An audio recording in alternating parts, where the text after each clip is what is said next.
अस्सलामु अलैकुम वरहमतुल्लाहि वबरकातुहू। जैसा कि आपको मालूम है कि आज की तारीख बहुत ख़ास तारीख है। आज जो तारीख है वो 29 अक्टूबर 2020 है, यानी जामिया मिल्लिया इस्लामिया का 100 साल कंप्लीट हो चुका है।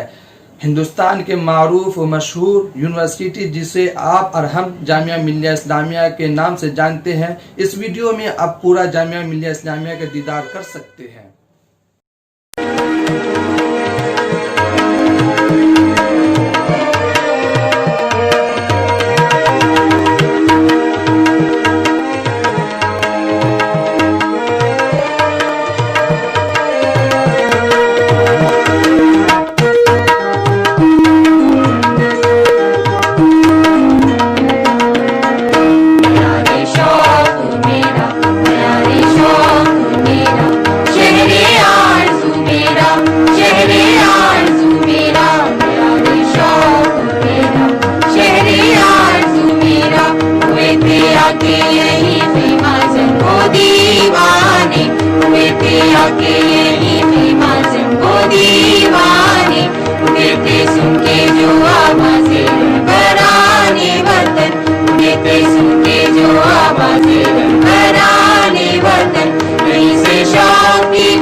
यहीं से लाल सहरा को ये सुराग मिला, यहीं से लाल सहरा को ये सुराग मिला।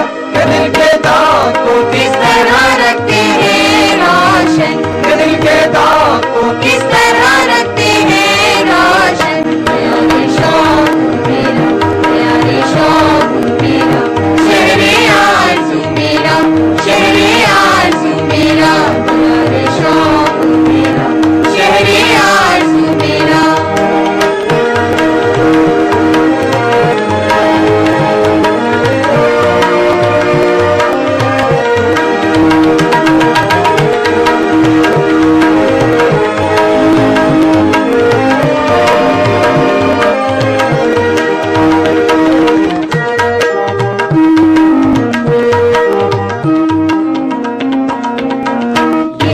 शौक की बस्ती है सर पीरों का दया, ये शौक